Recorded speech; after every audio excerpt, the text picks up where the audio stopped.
The cold arrived before the story did, settling into the night like a decision already made. Snow drifted sideways beneath a tired streetlight, its yellow glow trembling on wet asphalt. At the far edge of the bus stop bench, Lena Morrison sat with her shoulders drawn inward, as if she could fold herself smaller and disappear between passing headlights. Her coat was thin, a borrowed thing from another season, and the metal beneath her leaked chill straight into her bones. Each breath left her lips in fragile clouds that vanished faster than they should have. She kept her hands tucked under her thighs, fingers numb, nails bitten short. The city moved around her with practiced indifference. Shoes splashed through slush. A bus roared past without slowing, its windows bright with warmth and other people's lives. Laughter escaped briefly from somewhere behind her, then dissolved into the night. No one looked long enough to notice the way her knees trembled, or how her gaze stayed fixed on the ground, as if it were safer not to hope. Lena had learned the discipline of stillness young. When things were taken, you learned not to reach. When doors closed, you did not knock again. Her bag rested at her feet, light enough to lift with 2 fingers, heavy with the meaning of everything inside it. The zipper was broken, held shut with a small safety pin. She checked it twice anyway, a habit born from losing things that never came back. The streetlight flickered. For a moment the world dimmed, then returned, unchanged. She swallowed, throat tight, and tried to remember when she had last been warm. Not comfortable. Just warm. The question slipped away before it could hurt properly. A black sedan slowed as it approached the curb. Its tires whispered against the wet road, a sound too soft for something so expensive. Lena noticed it only because it stopped. Cars did not stop here at this hour. She lifted her eyes without lifting her head. The man who stepped out looked wrong for the place. His coat was dark and well cut, his shoes polished despite the slush. He moved with an unhurried certainty, as if time had learned to wait for him. Snow settled briefly on his hair before melting, revealing dark strands already threaded with responsibility. Ethan Cross closed the car door behind him, the sound firm but not sharp, and turned toward the bus stop. He did not speak at first. He simply stood there, a few steps away, hands at his sides, breath visible like hers. His eyes rested on Lena not with surprise, but with recognition that startled her more than pity ever could. It was the look of someone who knew what it meant to arrive at a place you had not planned to be. She shifted, instinctively drawing back.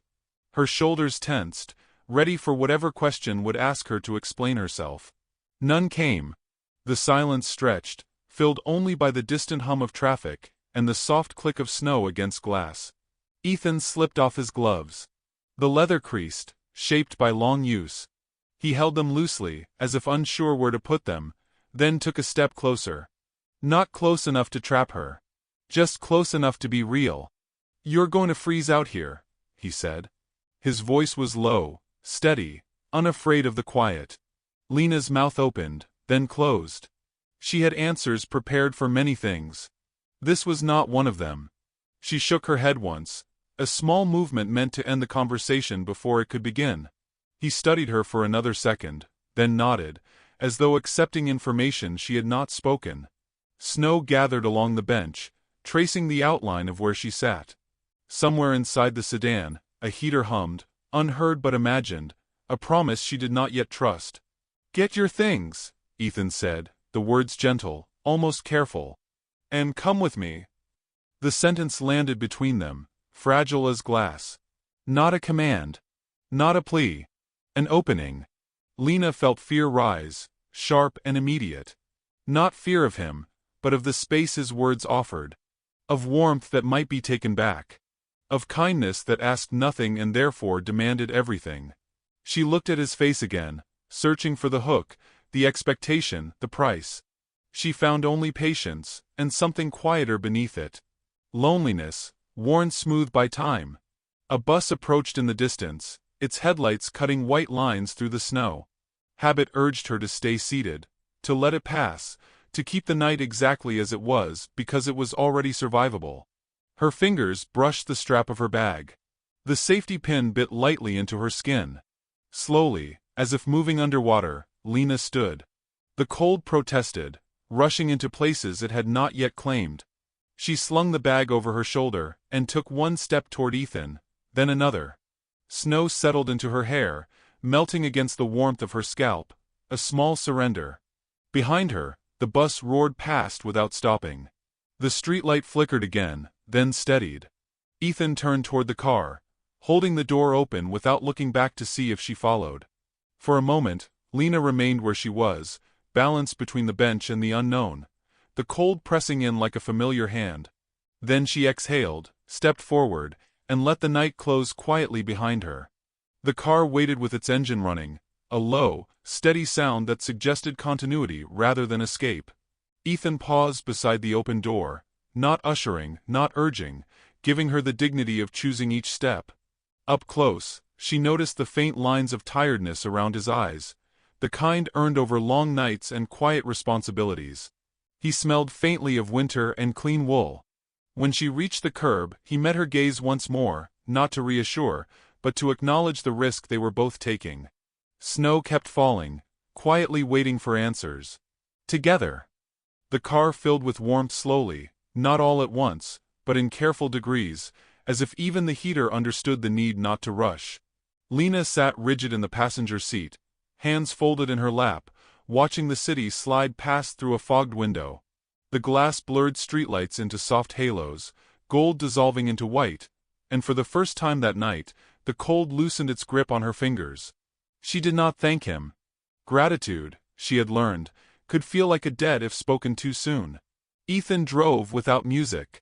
The silence was deliberate, shaped rather than empty. His hands rested easily on the wheel, steady, unshowy, a man accustomed to responsibility, but uninterested in display. Once, at a red light, he adjusted the heater slightly toward her side, the movement small enough that it could have been coincidence.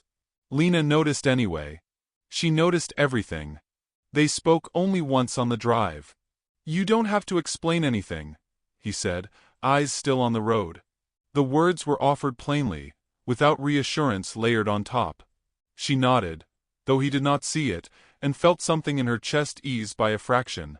His house stood back from the street, clean lines softened by warm light spilling through wide windows. Snow dusted the steps, untouched. When Ethan opened the door, heat and quiet rolled out together, carrying the faint scent of tea and polished wood. Lena hesitated at the threshold, instinctively counting exits, gauging distances, preparing herself for whatever rule she had not yet been told. A woman appeared from the hallway, her hair silvered and neatly pulled back, her eyes sharp but kind. "You must be freezing," she said, already reaching for a folded blanket draped over a chair. "I'm Margaret." She did not ask Lena's name. She did not look her up and down. The blanket settled around Lena's shoulders with practiced gentleness, heavy and warm, and something in Lena's throat tightened before she could stop it. Ethan took Lena's bag without comment and set it carefully by the stairs, as if its contents mattered. "There's tea," Margaret said, guiding Lena toward the kitchen with a light touch at her elbow. "And soup if you're hungry." Hunger flared suddenly, sharp and embarrassing, but Lena shook her head. Margaret nodded, accepting the answer as complete. The kitchen glowed with amber light. Steam rose from a kettle, clouding the window above the sink. Lena wrapped her hands around the mug Margaret pressed into them, feeling heat seep into skin and bone. She stared into the surface of the tea, watching it tremble, grounding herself in the simple fact that it was real. From the hallway came the sound of small footsteps. A boy stood there, rubbing sleep from his eyes, hair sticking up in soft rebellion. He looked at Lena with open curiosity, then at the blanket around her shoulders. "You're cold," he said, not accusing, not questioning. Just noticing. "Yes," Lena replied before she could think better of it. The honesty surprised her. Ethan crouched beside the boy. "This is Noah," he said quietly. "It's late." Noah nodded, solemn, then glanced back at Lena. "The heater works," he offered, as if this were valuable information. She smiled, a reflex she had not used in a while, and something gentle flickered across his face in response, before Ethan guided him back down the hall. Lena was shown a guest room at the end of a quiet corridor. The bed was neatly made, the lamp casting a soft pool of light on clean sheets. Margaret placed a stack of towels on the chair and paused at the door. "You're safe here tonight," she said, not as a promise for tomorrow, but as a fact for now. When the door closed, Lena sat on the edge of the bed, listening to the muted sounds of the house settling. Pipes clicked softly. Somewhere, a clock marked time without urgency. She removed her shoes, flexed her toes against the carpet, and exhaled a breath she felt she had been holding for days. Sleep came in fragments. Warmth wrapped around her, unfamiliar enough to be unsettling. She woke once, heart racing, disoriented, then steadied herself by touching the blanket, the pillow, the solid wall beside the bed. Morning light filtered through the curtains, pale and tentative. At breakfast, the three of them shared the table without ceremony. Toast browned in the toaster. A kettle sang briefly, then fell silent. Noah ate quietly, glancing at Lena now and then as if confirming she was still there. Ethan moved through the space with calm efficiency, offering food, never insisting. Afterward, Lena stood by the window, watching snow slide from the branches outside. Ethan joined her, leaving a respectful distance between them. "You can stay until you figure out your next step," he said. "Not stay forever. Not belong. Just stay." The words should have relieved her. Instead, they frightened her with their simplicity. She nodded, fingers tightening in the blanket's edge, aware that warmth without promise could still change everything. She wondered, standing there in borrowed warmth, how long a body could remember the cold after it was gone, and whether leaving it behind meant losing a part of herself that had learned to survive. Ethan's reflection hovered faintly in the glass beside hers, two figures held apart by inches and history. Outside, a car passed, then another, the world continuing as if nothing extraordinary had occurred. Inside, the house breathed quietly around them, holding space without asking for gratitude or loyalty in return. Lena looked down at her hands, no longer shaking, and felt a cautious unease settle where despair had been. Comfort, she realized, could be as destabilizing as hunger. As Ethan stepped away to answer a soft call from down the hall, she stayed by the window, aware that warmth had found her, and uncertain whether she was ready to let it stay. The quiet waited, patient, asking nothing yet. Morning settled gently over the house, soft and pale, as if unsure whether it had permission to enter. Lena stood at the kitchen counter, her hands wrapped around a mug she hadn't yet tasted. The warmth seeped through her palms, but her thoughts drifted elsewhere, tugging her back toward the cold places she still carried inside. Margaret moved quietly behind her, setting dishes in the sink without questions, allowing silence to stay unbroken until it softened instead of tightened. Ethan entered with the same understated presence he had shown since she arrived, offering a nod rather than a greeting. He poured coffee, granted her space, and remained near enough that she felt neither abandoned nor observed. His restraint was its own kind of kindness, one she wasn't sure she deserved or trusted. Noah joined them last, hair messy, eyes still touched with sleep.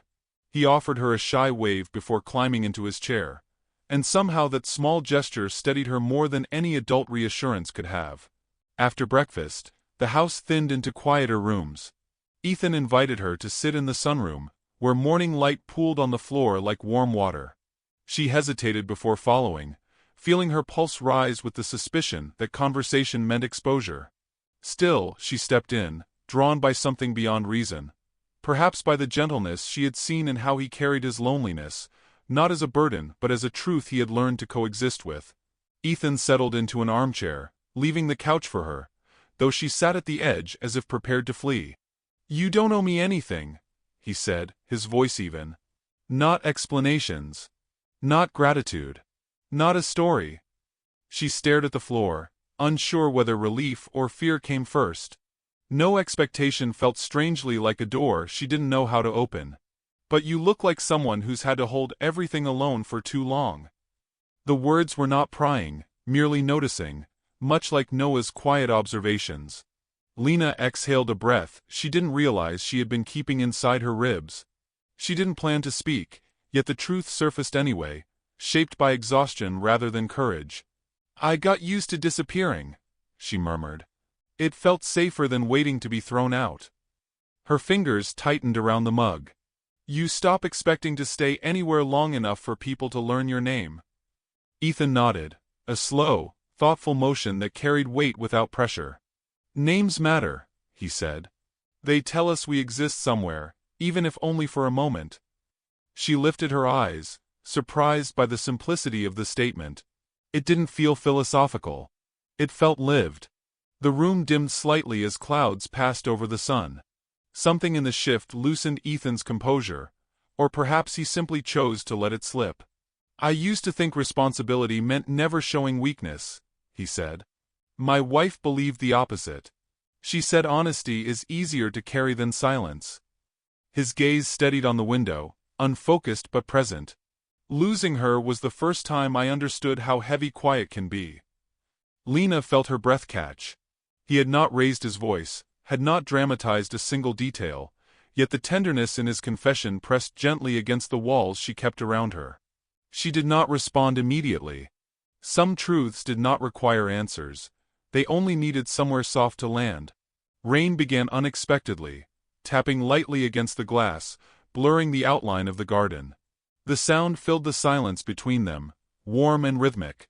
The shift from snow to rain felt symbolic, as though the world outside recognized that cold had done enough for one story. Lena leaned back slightly, letting the couch hold more of her weight.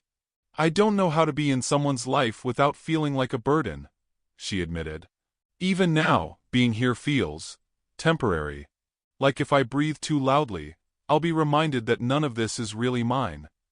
It doesn't have to be yours, Ethan replied softly. It just doesn't have to hurt.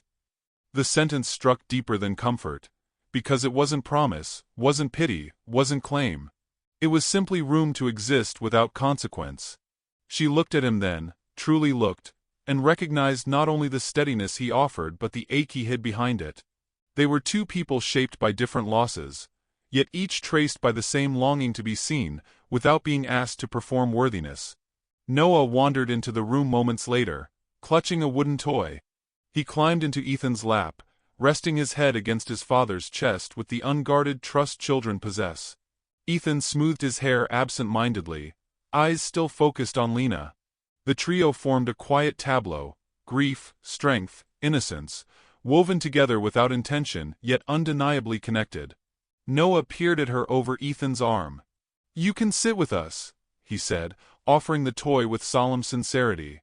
You don't have to stay far away. Something trembled inside her, fragile but undeniable. She moved to the edge of their space, not closing the distance fully, but no longer retreating. Noah handed her the toy, and she accepted it gently, feeling its small weight anchor her. Afternoon deepened into early evening. The rain softened, the clouds opened, and the house glowed with lamps turned on one by one. Margaret prepared dinner, humming softly. The scent of herbs drifted through the hallway, grounding everything in domestic warmth. Lena helped fold napkins, her hands steady now, her movements unforced. Ethan watched from the doorway without interrupting, his expression unreadable but tender around the edges. Later, in the quiet of her room, Lena sat on the bed and touched the blanket Margaret had given her. She traced the threads as if memorizing proof that something warm had been offered without condition. Yet comfort brought its own fear, because warmth invited attachment, and attachment risked loss. A soft knock interrupted her thoughts. Ethan stood in the hallway, leaning lightly against the frame, as though giving her ample space even now. If you ever want to talk again, he said, I'll listen. And if you don't, that's all right too. She nodded, unable to form anything articulate. Ethan stepped back, allowing her privacy. But just before he turned away, he added one final, quiet truth, one that threaded directly into the center of her uncertainty. You don't have to disappear here, Lena. Not unless you choose to. The door closed gently behind him, leaving her suspended between the life she knew and the life she wasn't yet sure she could believe in. And for the first time in years, she didn't know which direction she feared more, the leaving or the staying. The days that followed unfolded with a fragile steadiness, each one warmed by small routines that felt borrowed from a gentler life. Yet beneath that quiet, Lena carried a tension she could not name, a thread pulled too tight inside her chest. She helped Margaret chop vegetables in the evenings, learned where the teacups were kept, and listened to Noah's soft explanations of his toys and drawings. Ethan often watched her from a respectful distance, not studying her, but making sure she never felt alone in a room unless she wished to be. And still, the warmth unsettled her. Safety, she discovered, could be disorienting when it was offered without condition. One late afternoon, she found Ethan in the study, leaning over a stack of documents, brow furrowed. Sunlight angled through the tall windows, catching the edges of dust drifting in slow, lazy spirals. He looked up when she approached, his expression shifting into something softer, something that suggested he was glad she was there. The ease of it frightened her in a way danger never had. "You look tired," she said before thinking. He smiled faintly, rubbing the bridge of his nose. "Responsibility doesn't sleep," he replied. "But I'm managing." She hesitated, then stepped closer, drawn by an instinct she barely trusted. "You don't have to manage everything alone," she whispered, surprising herself. His eyes lifted to hers, steady, searching, touched by something unspoken. "Neither do you," he answered. Her breath caught. Their reflections met in the glass of the window behind him, two figures outlined in gold, fragile and accidental. And for a moment, it felt as though something inside her chest aligned with something inside his. The quiet recognition of two people who understood the weight of carrying what they never asked to hold. But comfort, she reminded herself, was temporary. Temporary things broke when leaned on too much. That truth returned the next morning when she passed the open door of the living room and heard Ethan speaking softly on the phone. His voice was low but urgent, a tone she hadn't heard before. "I have a guest who needs privacy," he said. "I won't discuss her situation. Not with the board. Not with anyone." The silence that followed was tense, punctured only when he added, "Her safety comes first." Lena froze mid-step, heart slamming once hard. Safety. Her. Privacy. Words that carried weight she could not interpret. What had she cost him already? What lines had she blurred by simply existing inside a life not meant for her? She retreated quietly, her mind filling with alarm she could not calm.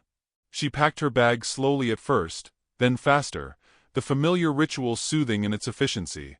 Leaving before she was asked had always been her way of staying one step ahead of disappointment. The house felt warmer than usual, as though trying to keep her in place, but she didn't let herself look back. When Ethan appeared in the doorway, his surprise was immediate and quiet. "You're leaving?" Not a question. A wound spoken aloud. "I've stayed too long," she said, gripping the strap of her bag. "You've already had to defend my presence here. I heard you. I won't be the reason you lose something." "Lena," he breathed, stepping forward. "It wasn't about losing anything. It was about protecting someone who deserved it." She shook her head, throat tightening. "I don't belong here. This house, your life, it's too much kindness. I don't know how to hold it without breaking something." Ethan exhaled slowly, fighting the urge to close the space between them. "You're not breaking anything," he said.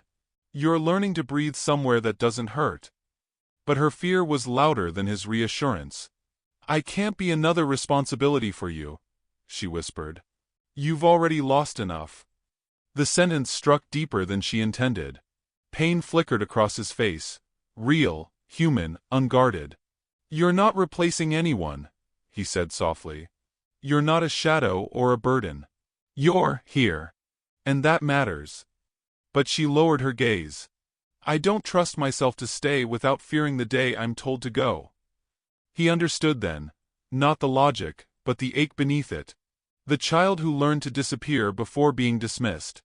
The woman who believed leaving first was a form of strength.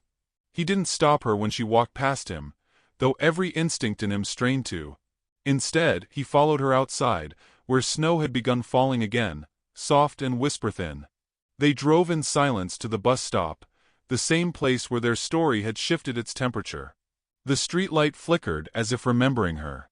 Ethan parked and stepped out before she could open her door.